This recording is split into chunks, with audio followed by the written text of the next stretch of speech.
Negra presenta Un tiro al centro de la novela, con Juan Bolea y Gonzalo Camarota. Modera Leonardo Silvera. El escritor Juan Bolea nos visita desde España. Es licenciado en Geografía e Historia por la Universidad de Zaragoza. Actualmente dirige los festivales literarios Aragón Negro y Panamá Negro, entre otros proyectos culturales. Ha publicado varios libros que han tenido gran difusión. Algunos de ellos pertenecen al género negro y son protagonizados por la inspectora Martina de Santo, como su última novela publicada, que se titula Los viejos seductores siempre mienten. Gonzalo Camarota es comunicador y conduce, desde 2002, el programa de radio Justicia Infinita. En 2009, publicó Manual del Perfecto Votante, que recibió el premio Bartolomé Hidalgo. En sus novelas policiales podemos seguir las andanzas de su detective, el policía Francisco Perrone, que sin perder el humor, siempre está al borde del precipicio en su afán para encontrar para los demás la paz y el equilibrio que no logra para su propia vida. Su última novela publicada se titula Redención. Leo es librero, gestor cultural independiente, editor de una revista cultural y colabora en otros medios, pero sobre todo es un verdadero fanático de las letras. Bueno, buenas noches para todos. Muchas gracias por venir. Realmente son fanáticos de la novela negra porque el clima esta noche está como una novela de Chandler. Bienvenido Juan Bolea, es un gusto tenerte en Montevideo. Bienvenido Gonzalo, querido amigo. Y bueno, le pusimos como título a esta charla un tiro al centro de la novela, y puede ser como un tiro de revólver, como buscar ese centro que toda novela tiene, como ir al corazón del asunto, o podríamos hacer un paralelo con lo vivido hace poquito con el fútbol y tirar un centro también para hacer ese gol, ¿no? Cada escritor, cada novela tiene un asunto, guarda un tema, ¿no? Que a veces el autor lo sabe, obviamente lo tiene en su mente, lo propone. A veces no tiene claro cuál va a ser ese centro, más allá de que establezca un personaje, lo ponga en una situación, lo rodee de diferentes circunstancias, hay un tema de fondo. O sea, muchas veces es el amor. Es más, la mayoría de los crímenes se cometen por amor o por plata, pero puede ser también otra situación, el tema de fondo. Por eso decíamos lo del el centro de la novela, ¿no? No sé si me explico un poco por dónde quiero ir. Yo creo que en las novelas de Gonzalo, por ejemplo, tienen, y bueno, la de Juan también tienen algo en común, el humor, las dos, ¿no? ¿Cuál crees tú, Juan, que es el centro de tus novelas? Bueno, en primer lugar, buenas noches y muchísimas gracias a la organización de Semana Negra, y voy a personalizar en Alicia y en Susi. Bueno, el hecho de que yo esté aquí, absolutamente encantado de colaborar con vosotros, fascinado por un Montevideo que piso por primera vez, pero en el cual he estado ya muchas veces de la mano de Onetti y de Felisberto, sobre todo de Onetti. Yo soy muy onetiano, para mí la lectura muy temprana de Onetti fue determinante, es uno de los autores que más me ha influido y que me abrió campos extraordinarios, probablemente también el campo de la novela negra, los personajes onetianos, junta cadáveres, etcétera, ¿no? Ese puerto fluvial muy de novela negra también, aunque él trascendió siempre, ¿no? Por supuesto, pero estar hoy aquí para mí es muy emotivo, ¿no? Tu primera pregunta es muy sustancial, porque ese tiro directo, ese disparo al corazón de la novela negra, ese blanco perfecto que queremos hacer con nuestras tramas, puede llevarse a cabo si el asunto es lo suficientemente concreto, preciso, conciso y universal a la vez. Hay una novela de la que yo estoy muy contento, se titula Parecido a un asesinato, está ahora en fase de adaptación cinematográfica, la ha comprado una productora española, la va a hacer un director interesante que es Antonio Hernández. Han hecho un guión, el sexto, el primero no lo reconocí. ¿No? ¿Participaste de ese guión? No he participado en ninguno. Pero bueno, en cualquier caso, la trama de Parecido a un asesinato, yo la tuve clarísima desde el primer momento, era el disparo al corazón y no me aparté ni un minuto de esa frase que encabezaba toda la narración, y era la siguiente: un famoso abogado penalista pierde adrede un juicio defendiendo a uno de sus asociados que está acusado del crimen de matar a una mujer. Entonces, este brillante abogado penalista hace una defensa extraordinaria de su socio, pero pierde el juicio y lo pierde adrede porque el criminal es él. Ya está. Fijaros qué cosa más sencilla y que al mismo tiempo con qué eficacia tiene este disparo al corazón, que yo ya no tuve más que escribir la novela. Es que la novela ya está escrita. En cuanto llegas a eso, que fue como una iluminación. Si algo, nosotros somos gente muy, muy normal, pero de vez en cuando es cierto que tenemos un relámpago, ocurre algo, que no sé si es un don o eso es un castigo que tenemos, pero ocurre y te viene una idea de estas que vale un tesoro. Una idea de estas es absolutamente determinante para ponerte a trabajar, ¿no? No siempre ocurre este disparo, no es tan limpio, ¿no? No, por eso yo decía que a veces el autor ya lo sabe, muchas veces el lector no, incluso a veces el lector empieza leyendo una cosa y después que termina y procesa la lectura, entiende, pero esto es una historia de amor, o una historia que guarda una mentira, la mentira, por ejemplo. Gonza, en las tuyas, ¿cuál es ese centro que vos crees que tenés o ves? Bueno, buenas noches a todos, muchas gracias por la invitación, siempre es un gusto estar acá hablando de libros, de los míos o de otros. Es una linda oportunidad, la verdad, para tener la chance de intercambiar con autores de otros lugares, autores tan importantes que vienen siempre, como Juan también. Bueno, mi forma de trabajar es bastante, yo lo digo, yo ojalá pudiera tener la claridad que tiene acá mi colega para describir. A mí me cuesta, no es que me cueste, en realidad yo tengo un proceso de trabajo, como trabajo en muchas cosas o diferentes, yo tengo como que voy dejando ahí y bueno, estoy en mi cabeza que tengo ganas de escribir y voy de alguna manera modelando sobre todo el universo en el cual quiero desarrollar la novela. Esa generalmente ha sido como una de los motores iniciales. Es como ambientada o sea, pienso el contexto. Las tres novelas que hice fueron bastante distintas una de la otra. La primera era fundacional, germinal, digamos, eran donde aparecían algunos personajes. Las que vinieron después, del momento que vos conservás los personajes, hay una tarea que se vuelve quizás un poco más sencilla. También hay otras que son bastante más difíciles porque tenés que tratar de no repetirte, de tratar de sorprender. A mí lo que me aparece mucho son los ambientes. En la primera novela que escribí, yo estaba desde hace mucho tiempo fascinado con el mundo del carnaval. Vamos a recordar que son en Carnaval Todo se sabe, es la primera. Sí, ¿por qué mataron a Jonathan Núñez? La segunda. Exactamente. Y Redención es la tercera. El mundo del carnaval que desde muy pequeño estuve vinculado a él y me parecía fascinante desde siempre, además de oscuro, de jodido. Bueno, todos conocemos el carnaval, nos gusta, lo queremos así, pero es un lugar horrible. Claro, es una cosa espantosa, digo, no te lo deseo. ¿Conocés el carnaval uruguayo? No, mejor, sí, o sea, no, es súper interesante, siempre me pareció como una cosa donde todas esas pasiones, ese amor casi futbolístico, pero cruzado con cuestiones políticas, barriales, de pequeñas mafias, y ahí empecé a desarrollar mi historia. Las historias, debo ser sincero, tengo a veces bastante claro a dónde quiero llegar, pero el camino no lo conozco y me gusta hacerlo así. Yo creo que no podrías hacer una novela si yo ya sé todo lo que va a pasar adentro. Es como mi pecado ahí me abrazaría la pereza, digamos, no podría enfrentar una tarea que sé paso a paso lo que tengo que hacer.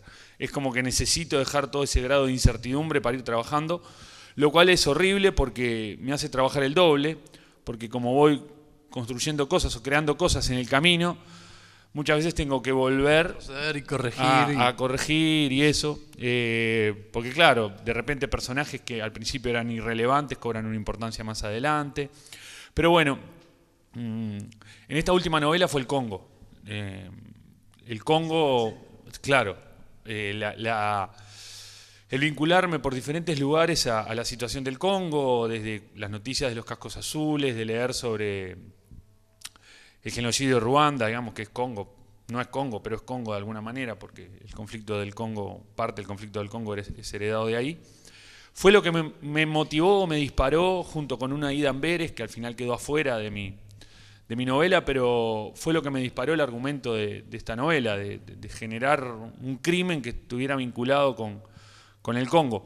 Pero también el disparador fue como una foto. Todo casi. lo contrario que Juan. Juan, tenés otra forma, ¿no?, de trabajar, me parece. Bueno, yo creo que los dos estilos que hemos dibujado hasta ahora obedecen a dos formatos o a dos variantes, digamos, del género, ¿no? El formato más preciso obedece a la novela policíaca y al género policíaco tal como lo marcó y lo fundó Edgar Allan Poe en el año 1840 con Los crímenes de la calle Morgue y la aparición histórica espectacular del primer detective de la historia, que por cierto seguimos sin saber de dónde diablos lo sacó Edgar Allan Poe, dónde se inspiró, porque no había ningún detective hasta ese momento. Dicen que en la Scotland Yard, porque se había creado muy recientemente, pero... Sí, pero no hay un precedente, no podemos rastrear ni en Defoe ni en ningún otro autor, ni en Walter Scott, que podría haber algo. El único precedente que tiene cierta referencia sería Thomas de Quincey y una obrita que sigue siendo deliciosa, que es anterior a Poe, se titula El asesinato como una de las bellas artes. Es un ensayo prodigioso donde de Quincey, con un humor demoledor, pero empieza a poner las bases, digamos, del conocimiento y del estudio científico del crimen sobre unos crímenes reales seriados que habían ocurrido en la Inglaterra de 1820, y de Quincey, con un gran humor, advierte ya a la juventud que tenga cuidado porque se puede empezar por el asesinato y terminar faltando a misa los domingos. Humor inglés. También podríamos ver como que hay dos tipos de, no solo en la obra, en la novela, sino como hay dos maneras de presentar a un autor, ¿no? Me parece. Está la figura del escritor y el novelista. ¿No hay algo de eso también? El novelista es el que escribe la novela, obviamente, pero el autor busca algo más, me parece, que se construye de otra manera. Bueno, yo creo que el escritor es el hombre de letras, digamos, ¿no? Es el hombre de letras que efectivamente pues, es capaz de hablar de cualquier género, sobre cualquier asunto y tiene muchos registros y muchos recursos. Y el novelista es el artesano. Es el artesano que ejecuta una historia, que la tiene en su cabeza y que encuentra la manera como el joyero, como cualquier otro artesano, como fabricar un producto, que es una novela que tiene que ser verosímil, que tiene que ser clara, que tiene que ser inteligible, universal, y eso lo consigue gracias sobre todo a la técnica, también a la inspiración, pero sobre todo gracias a la técnica. Para mí eso es el novelista que va avanzando en su carrera, va mejorando su técnica, va comprendiendo mejor su oficio, va entendiendo lo que no tiene que hacer y finalmente nos lega 20, 30 extraordinarias novelas como un Balzac o un Dickens, por ejemplo, donde efectivamente hemos visto una gran mejoría y cómo al final la época y el autor prácticamente se identifican. Y eso es el gran legado. Eso para mí ocurre con muy pocos autores, ¿no? Pero que tienen esa gran trayectoria, crean muchos personajes, Dumas, por ejemplo, también, ¿no? Galdós, ¿no? Y para mí esos son los grandes novelistas. Hay otros autores de una novela, de 2, 3 novelas. Borges es un hombre de letras, por ejemplo, claramente. A pesar de no tener novelas. Exactamente, ¿no? Está bueno también porque los dos tienen formas diferentes de trabajar. Sin embargo, en las novelas de Gonzalo, con el personaje Perrone y Armida, en el caso de Juan, tiene un personaje que es Fermín, Falomir, y el otro es Martina de Santo, que en realidad ese es tu personaje y Falomir es como un ayudante. Manejan los dos, sin embargo, el humor de una manera muy interesante. Y eso le aporta a la novela algo extra. Bueno, en mi caso utilizo el humor porque utilizo el humor para todo. O sea, me siento muy cómodo en ese terreno. De hecho, para mí es mucho más fácil escribir o hablar desde el humor que hacer lo que he intentado hacer con las últimas 3 novelas, digamos. Es mi lenguaje natural que lo he ido tratando de abandonar un poco porque quizás era como un... Sí, como que te acercaba. Como un bote salvavidas, ahí que yo me sentía en un lugar muy cómodo y tratar de salir abandonando un poco el humor era como salir de cierto lugar de confort. De hecho, cuando empecé a escribir era una cosa más cercana a una parodia que quizás a una novela policial o novela negra, mejor dicho. Entonces sí, el humor para mí es como una herramienta fundamental, además de comunicación. Habla mucho de tus personajes, me gusta jugar con eso, me gusta descomprimir también en las novelas con el humor. Muchas veces es un género, por lo menos desde el lugar que escribo yo, es pesado, porque bueno, la novela negra, cual más, cual menos, o sea, trata con cosas jodidas de los seres humanos, y ni que hablar cuando empezás a ya mezclar la personalidad de un asesino, un criminal, encima de un contexto social complicado o oscuro de las sociedades. Es como que es un mazazo muy fuerte, digo, yo qué sé. Entonces creo que el humor va ayudando también son como canadas de aire, ¿no? Creo que la vida un poco se trata de eso, que si te quedás sin humor estás liquidado, porque la vida es bastante... Creo que es ese punto, el humor con inteligencia, como maneja Falomir también. Sí, bueno, en mi caso, la deliberada incorporación del humor a mi serie policíaca obedece a una reflexión también sobre el propio género, ¿no? En la línea de lo que estábamos hablando, de Quincy sí que tenía un cierto humor, Poe no. El detective de Poe, Dupin, es inteligentísimo, pero es muy sobrio, está absolutamente centrado en la investigación con su ayudante, al cual todavía no le pone nombre. Es un hombre rico, es un hombre excéntrico, es un hombre solitario. También Sherlock Holmes va a heredar, porque Conan Doyle va a copiar prácticamente el modelo de Poe, como sabéis muy bien, pero ni siquiera Watson aporta dosis de humor, aporta cierto coloquialismo, digamos, ¿no? Cierta normalidad, pero humor. Sherlock Holmes no nos hace ni siquiera sonreír. Es una máquina de descubrir crímenes, es un investigador, es un científico puro, digamos, ¿no? Pero es que Poirot con Agatha Christie tampoco nos hace reír. Es demasiado pomposo, demasiado vanidoso, ¿no? Como mucho capaz la señorita Marple era que tenía algún toquecito más de humor, humor, más simpático, más cariñoso. Teniendo en cuenta que la propia Agatha Christie tuvo un gran sentido del humor, y os cuento rápidamente una anécdota que es muy divertida, con su segundo marido. La del hotel. Bueno, no sé. Con el primer marido, sabéis que era un sinvergüenza y la engañó prácticamente desde la primera noche de bodas, el mayor Christie, el cual tomó el apellido, era un auténtico cara dura, muy guapo, pero muy infiel. Y de hecho, probablemente el famoso episodio de la desaparición de Agatha tiene que ver con algunos de los cuernos que le ponía el mayor Christie. Pero bueno, años después se divorció y se caso con Max Mallowan, un arqueólogo más joven que ella, que fue el que la llevó a Egipto, al Cairo, y la llevó a Mesopotamia para que se inspirase en sus novelas, pero ella viajaba con la sección de arqueología nada menos que de la National Geographic, con lo cual fijaros qué fuentes de información tenía allí. Y un día un periodista le pregunta, bueno, señora Christie, ¿y entonces para usted qué significa estar casada con un arqueólogo? Dice, pues mira, que cada año, en mi cumpleaños, cada año que cumplo, me mira con más interés. Bien, está bien. Ahora que decías a Agatha Christie, ¿cuál fue tu primera lectura dentro del género así policial? Los libros que a mí me animaron, digamos, ¿no?, a entrar en el género fueron sobre todo las novelas de Hammett y de Chandler, ¿no?, que realmente ahí es donde los dos géneros, el género negro, tal como lo entendemos nosotros, ¿no?, y el policial, se unen por la enorme calidad de la prosa de los dos, sobre todo de Chandler, y la personalidad de un Philip Marlowe que arrastra realmente detrás de sí pues toda una serie de acontecimientos, incluso una época entera, ¿no?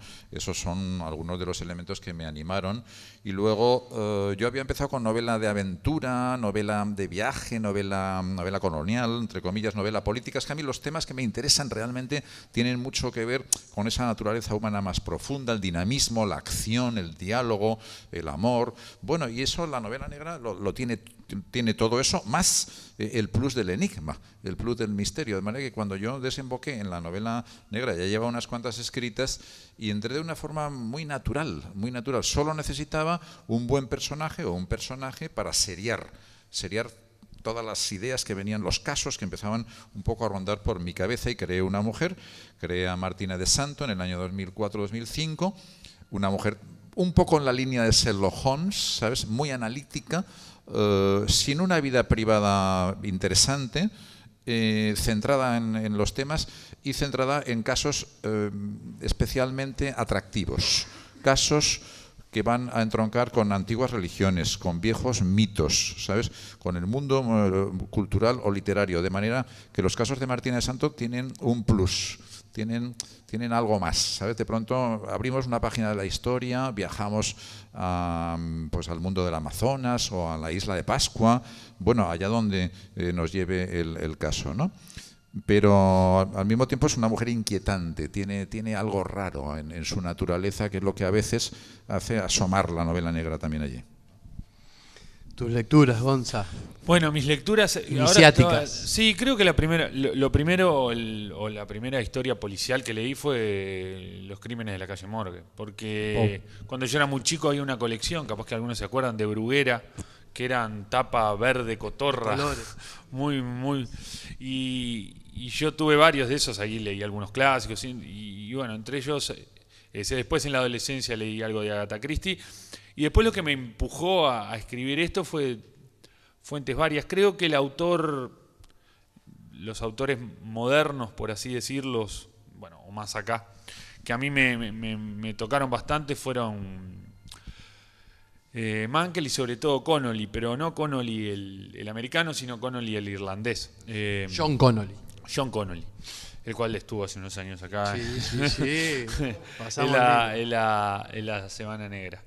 Y me gustó mucho, me gustó porque ahí por primera vez creí que de repente me entusiasmaba el género por todo lo que veía que se podía plasmar en el género, que era un género muy abierto, que se prestaba para historias muy entretenidas, se prestaba para el humor, se prestaba para conocer la cotidianeidad. Yo también era de chico me gustaban mucho las historias de viaje, yo qué sé, Julio Verne, Salgari, o sea, me fascinaba eso. Viajaba de manera así maravillosa. No podía viajar realmente, así que viajaba con los libros. Y poder acercarme a esas novelas policiales que me cuentan el día a día de diferentes partes del planeta, a mí me parece fascinante. Hoy yo empecé a leer un poco al libro que pude acceder hace muy poquito de Juan, y estaba fascinado con conocer el día a día de ese personaje en Zaragoza, yendo al edificio, tomando su café. A mí me fascina esas historias pequeñitas, minúsculas. Durante mucho tiempo me gustaban mucho, me seducían esas mega historias de Salgario, de yo que sé, Julio Verne, que cambian el mundo, ¿no? Cambian el planeta, son historias todopoderosas. Ahora me fascina conocer qué es lo que toma... La cotidianidad. Claro, un tipo en Escocia, ¿no? Cuando se levanta y baja de su apartamento en Edimburgo, cómo vive, es como una ventana. Y la novela negra tiene mucho de eso, tiene muchísimo de eso. Es como estar con una guía de viaje para mí. De hecho, hace mucho tiempo que fantaseo con poder hacer un programa de televisión que sea ir a los lugares de las novelas. Claro, nunca la vida vas a tener plata para hacer algo así, y ni que hablar desde Uruguay. ¡Qué producción! Pero es como, me fascina realmente, empezás a conocer a los lugares, deseas estar ahí. Es como una maravilla para mí. Sí, yo creo que la novela negra está, digamos, se ha echado a la mochila el realismo social, ¿no? Es decir, que tú lees a Padura y es como una guía de la Habana canalla, o sea, ya más que mejor que eso no te lo va a contar nadie, ¿no? Pero que lees a Márcaris y estás en la plaza Sintagma y estás en la Atenas también, digamos, de la crisis, ¿no? Y tienes un conocimiento profundo y rápido del país y lees a Vázquez Montalbán y conoces una Barcelona absolutamente difícil, distinta, ¿no? Entonces eso realmente no estaba en la novela policíaca clásica. Sherlock Holmes no representaba el Londres de su época, es un Londres de cartón piedra. Dupin, el París de Poe, es también, digamos, muy decorativo, ¿no? De pronto las ciudades toman vida, cobran alma y empiezan a ser definidas a través de estas novelas que al mismo tiempo mantienen el artificio de la novela policíaca. Es decir, que realmente, fijaros que al aterrizar en Los Ángeles o al aterrizar en el Nueva York de Chandler o de Hammett, la novela cobra realidad. Cobra realismo, que para nosotros es una de las grandes dicotomías cuando empezamos las series, es dónde ocurre. Tiene una gran importancia, tiene una gran relevancia. No es lo mismo que ocurra en Montevideo que ocurra en Barcelona, no tiene nada que ver. Es que va a ser distinto el investigador, va a ser distinto el caso, la fuerza policial va a trabajar de una manera, el juez también. O sea, son decisiones absolutamente definitivas, ¿no? Y de hecho, los grandes detectives, Marlowe o Spade, acaban identificándose muy claramente con una época y con un lugar, y en ocasiones casi sociológicamente. Es un documento vivo de época, efectivamente. Sí, a mí me está pasando, un poco, sí. Digo, con algunas novelas que han salido recientemente en nuestro país que tienen, nosotros hemos leído casi que hasta el hartazgo la gran historia, por ejemplo, de nuestro pasado reciente, más allá de que no se enseña en liceo ni en escuela. Hay ahí, por otro lado, hay muchísimos libros escritos, por suerte. Pero hay una historia que es la de... Yo nací en dictadura, o sea, mis recuerdos de la dictadura son algunos, pero bueno, tuve la suerte de crecer en el momento que ya la dictadura era más blanda. Pero del pasaje previo a la dictadura hay toda una historia, por ejemplo, que no se habla tanto, que es el día a día, de cómo vivía el tipo común. Ya sabemos lo que pasó, la historia de los Tupa, la sabemos, de uno, de otro, del segundo, del primero, del más importante, del menos, los sucesos del golpe, y está perfecto que lo sepamos, ¿no? Pero vos decís, y todo el resto, no sé, una maestra, la vida cotidiana de la gente común. Y ahora, a partir de novelas negras, por ejemplo, la de Burel, sí, la trilogía de Hugo Burel, que tiene algo de eso. Hay un par en Cosecha Roja que también están muy bien. Empiezan a contar esas historias mínimas, entonces son como casi que libros de historia. Bueno, esta maravilla que hace Philip Kerr, por ejemplo, con la Alemania nazi, es una maravilla. Recrear, digamos, meter un crimen en la Alemania nazi que al final termina siendo como leer historia también. Y eso está genial. Historia de otra manera. ¿Qué te parece eso, Juan? Esas novelas ambientadas en época, crimen en la época. ¿Leíste alguna de Philip Kerr? Sí. Sí. Creo que tiene un enorme mérito. Hay algunos casos más recientes, ¿no?, donde efectivamente un autor contemporáneo se remonta en la historia, reconstruye, sin que sea un vintage, sin que sea eso un old fashion, ¿no?, sino que le da dinamismo, juega con nuestras armas, ¿no?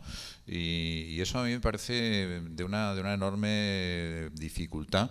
Y al mismo tiempo un ejercicio que pone a prueba los recursos de cualquier narrador, ¿no? Muy bien. La novela que estábamos hablando recién, Los viejos seductores siempre mienten, presenta a este personaje, Falomir. Es como, ya aparecía en otra novela, pero no era el personaje central, ¿no? Esta es como la incursión de protagonista de Falomir.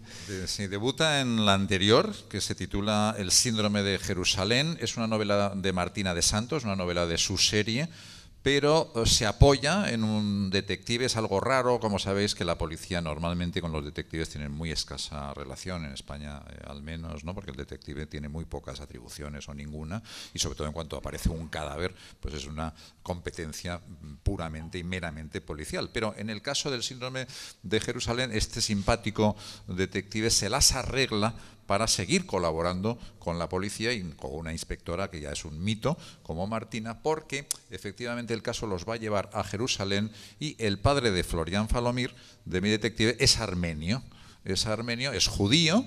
No le ha reconocido, por eso se llama Falomir, no se llama Menusian, ¿no? Que es el padre, y el padre es un personaje bíblico y muy curioso que tiene una tienda de alfombras y de joyería en la Vía Sacra, ¿no? Entonces van a Jerusalén la inspectora y el detective, y les pasan un montón de aventuras en Jerusalén. Y yo me di cuenta de que esa pareja funcionaba muy bien, muy bien, porque siendo la inspectora fría y científica, el otro le aportaba pues ese sentido del humor y comentarios divertidos, ¿no? Y eran un poco un Quijote y un Sancho Panza, que siempre repetimos eso, pero funcionaba muy bien. Y entonces en esta novela nueva he abierto con Falomir en primera persona. Narra él por primera vez. Y que eso nos cuesta mucho encontrar el tono en primera, o sale o no sale, eso sobre todo tiene que aguantar toda la novela. Entonces encontré ese tono para él, que es un tono muy dickensiano, muy de Pickwick. ¿Os acordáis un poco del viejo Pickwick, no? Entonces es un tono humorístico, pero tiene una suave ironía. Es decir, que Falomir es un hombre inteligente, ha sido diplomático, ha sido espía, conoce muy bien la realidad, pero se hace un poco el tonto, se hace un poco el somarda, que decimos en Aragón, ¿no? El somarda, o sea, es decir, dice lo contrario de lo que piensa, ¿sabes? Se ríe de todos, se ríe de él también, pero utiliza el humor como una herramienta intelectual, como una herramienta de trabajo. Para sacar provecho. El humor empieza a derrotar el mal, o al mal el B, la maldad, el B, la crueldad. Pero él no se apea. No se apea de su manera de ver la vida, que es una manera de ver la existencia en su conjunto. Yo creo que esa es la aportación que trae esta novela y este personaje, ¿no? Que nos enseña que se puede derrotar a la desgracia, a la tragedia, al dolor, al abandono y a la miseria con la inteligencia y con el humor, si uno no lo pierde, si uno lo mantiene. Y yo creo que esto es lo que nos hace sonreír. Corrigiendo las pruebas, que ya sabéis que los escritores, cuando nos llegan las galeradas, pues es un momento que tienes que concentrarte al máximo, porque lo que no corrijas entonces se va a aparecer. Va a quedar para siempre. Entonces, corrigiendo las galeradas hace apenas un par de meses, pues me entró una risa floja, leyéndome a mí mismo, que es una cosa absolutamente narcisista, pero no lo pude evitar, y me reía con Falomir. Me hacía muchísima gracia cómo él trataba a sus clientes, cómo él trataba el propio caso, y me di cuenta de que podía funcionar, ¿no? Tiene un humor particular.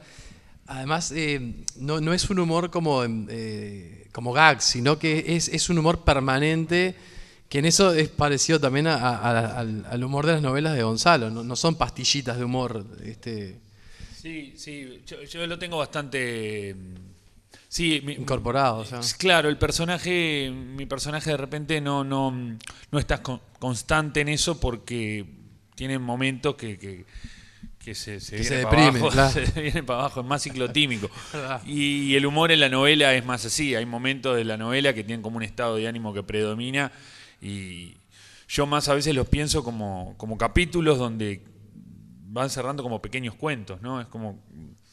Entonces hay momentos que predomina como el humor sobre otras cosas. También utilizo bastante el sistema de duplas, es como una fórmula que está maravillosa, práctica, digamos, porque bueno, generás esa media naranja, ¿no? Ese complemento de que a veces un personaje tiene determinadas características con las cuales te va dando menos juego, porque está bien, una historia rinde, sea analítica, sea un tipo destruido, o un tipo que utiliza el músculo y la fuerza, o la seducción, o lo que sea. Llega un momento que vos necesitas algo más, porque decís, bueno, a ver, si yo quiero presentar otra historia u otro caso diferente, necesitaría otra característica para que se luzca más esta historia, y un complemento con otro personaje está muy bueno, a veces no solo con uno, con varios. Yo a medida que voy escribiendo, van teniendo protagonismo varios personajes en la historia, es como que voy generando como una trama. ¿Esos personajes ya los tenés preparados en tu cabeza o a medida que el texto te lo va pidiendo vos lo armás, lo acomodás? Me ha pasado de las dos maneras. Me ha pasado personajes que los tengo bastante en la cabeza y que funcionan desde prácticamente no cambian demasiado del momento que aparecen en las novelas. Ya Y sabés después, que va a ir ahí. Sí, sí. Y tengo bastante claro cómo es el perfil del personaje y cuáles son sus rasgos, sus características. Hay cosas que sí las tengo bastante claras. Yo soy muy ansioso, como dije hoy, me pongo a escribir sin tener mucho más planificado. Cada vez que me enfrento a la tarea de empezar a escribir de vuelta, me prometo que voy a ser más organizado. Que esta vez voy a... Soy como el que dice, hoy tomo solo una. Arranco la dieta el lunes. Y a la 1 de la mañana estoy en casa y otra vez a las 6. Bueno, me pasa lo mismo. Me gustaría tener, como hablan en el mundo de las series, ¿no? Esa Biblia de los personajes, de tener más definido los perfiles, la historia. Yo con eso no puedo. Me pasa 3, 4 veces que tengo 3, 4 que eso funciona. Y después me pongo a escribir y de golpe en una situación me aparece me dibuja un personaje y ahí es que tengo que volver para atrás, redefinir todo, pero he encontrado personajes que me gustan mucho de esa manera. Y a veces funcionan hasta mejor del que tenías creado. Capaz que sí. Juan, en tu caso. Bueno, yo aprendí y escarmenté de uno de mis primeros maestros, que es un escritor muy olvidado y quizá aquí desconocido, Gabriel García Badel, que ganó el premio Nadal hace muchísimos años y fue el primer escritor que yo conocí, un escritor profesional que era terriblemente despistado, y en alguna de sus novelas algún personaje que había matado en el capítulo 3, en el 20 y tantos, volvía a aparecer. Y yo le decía a Gabriel, pero esto no es profesional. A pesar de todo, casi ganó el Nadal. Entonces yo, en las novelas policíacas de serie, digamos, de fórmula, digamos que yo ahí sí que marco diseño y establezco los personajes como si fuese un elenco teatral muy milimetrado, ¿no? O sea, decir que realmente esos personajes trabajan para mí, por decirlo así. Pero en las novelas psicológicas o en las novelas negras, donde no hay tanto mapa, digamos, yo trabajo para los personajes. Hay una novela que a mí me gusta mucho de las mías, que se llama Orquídeas Negras, que yo tenía una idea básica, que era construir un melodrama con una mujer y 4 hombres. Una mujer y 4 hombres, casi siempre son 2, ¿no? El marido y el amante, a veces 3. Pero bueno, en este caso 4 era una cosa nueva, ¿no? Entonces yo lo único que sabía era cómo era ella, más o menos la tenía, pero los señores no. Uno iba a ser el marido, otro iba a ser el amante, por supuesto, otro iba a ser el asesino y el cuarto el policía.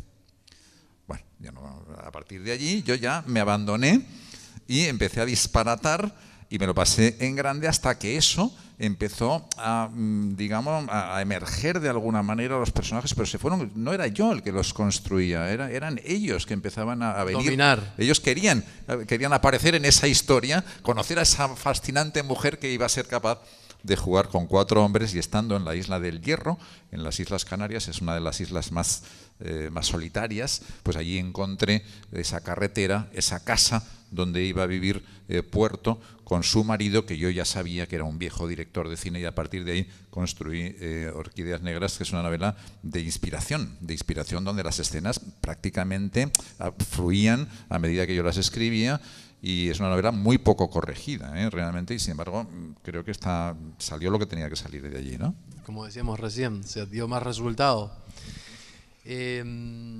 Por ejemplo, ahora que decías eso del personaje creado así como introspectivamente, en la novela esta última, se mezcla también un poco el género, ¿no? Que mencionabas, la parte del melodrama. O sea, hay como un poco de novela negra, pero también un poco como de melodrama. Ahí como que inauguraste una especie de subgénero, ¿no?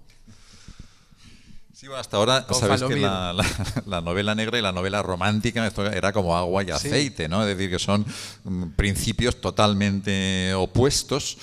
Pero yo entre mis aficiones, sabéis que monto muchas actividades y hemos organizado en Benicàssim, en Valencia, en España, un festival que es el primer festival de novela romántica. Yo estoy absolutamente fascinado con este asunto porque vienen la mayoría de autoras, entre ellas, por ejemplo, Megan Maxwell, que acaba de conseguir vender su primer millón. No, es su impresionante. primer millón de ejemplares de un título. Es que esta mujer ha vendido 2 o 3 millones de libros en los últimos años y otras de sus compañeras igual.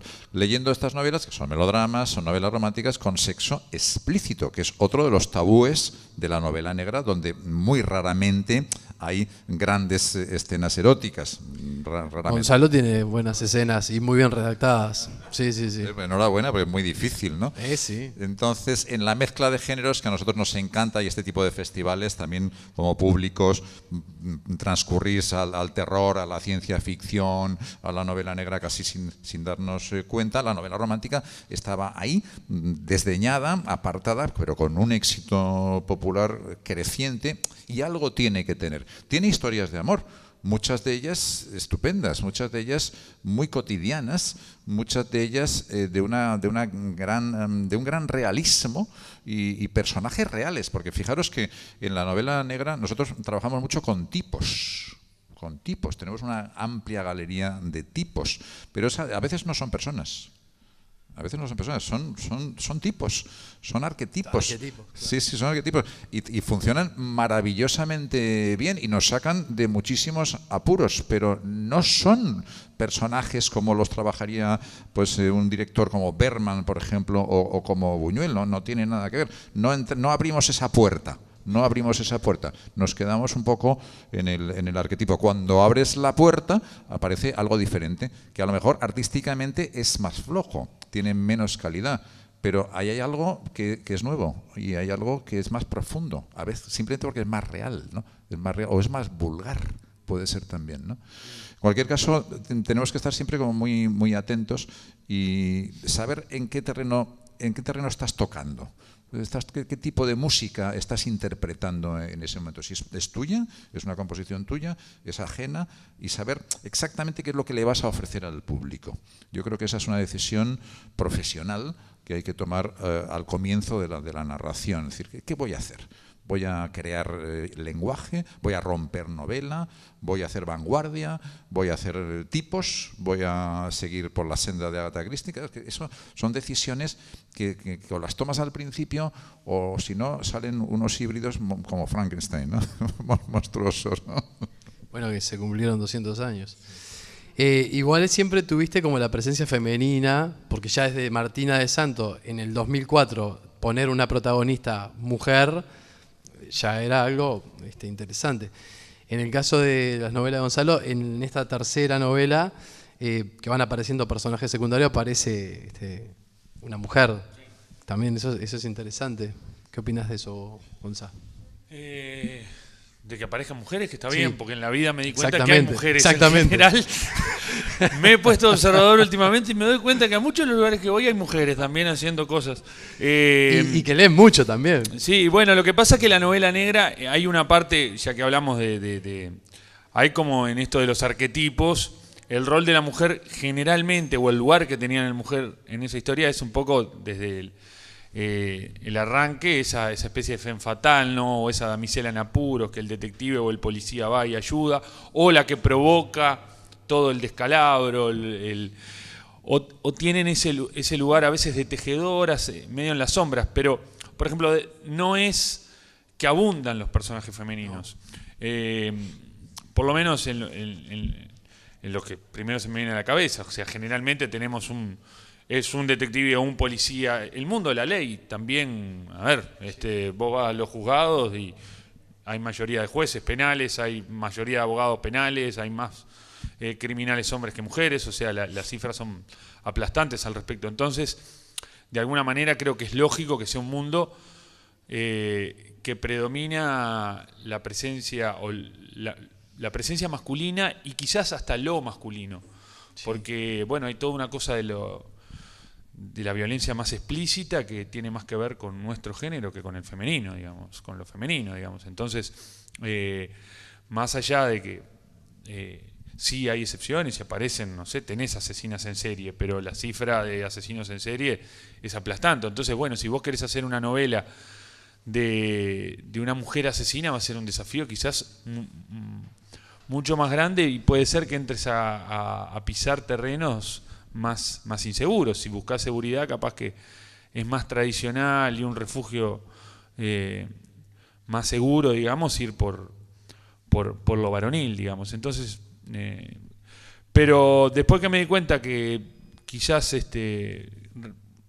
tomé un poco de distancia de lo que yo estaba escribiendo, empecé a sentir la necesidad de que también apareciera con otro protagonismo la mujer.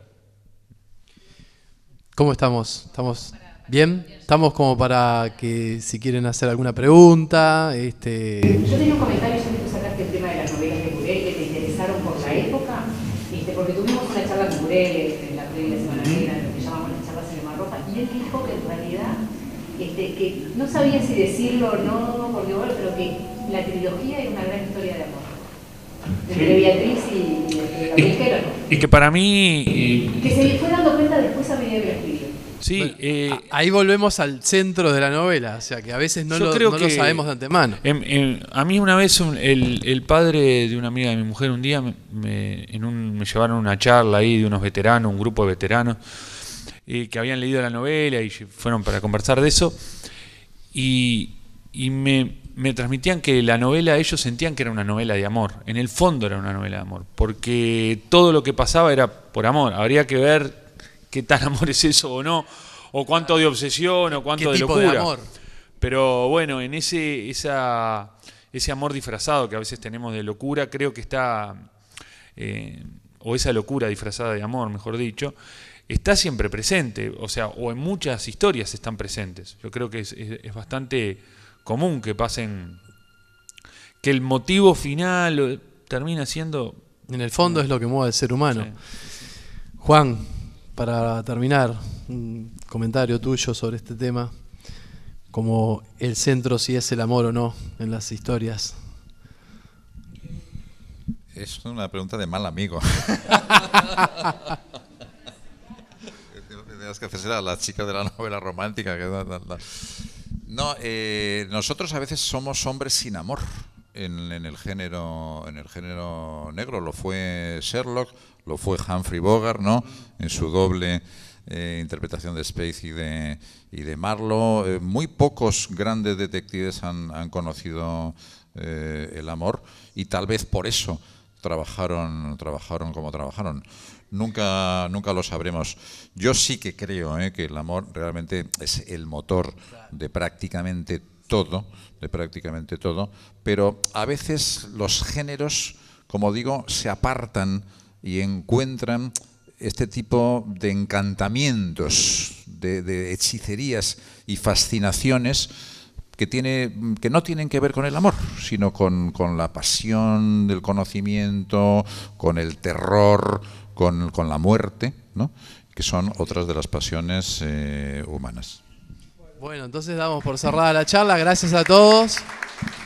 Gracias Juan, gracias Gonzalo.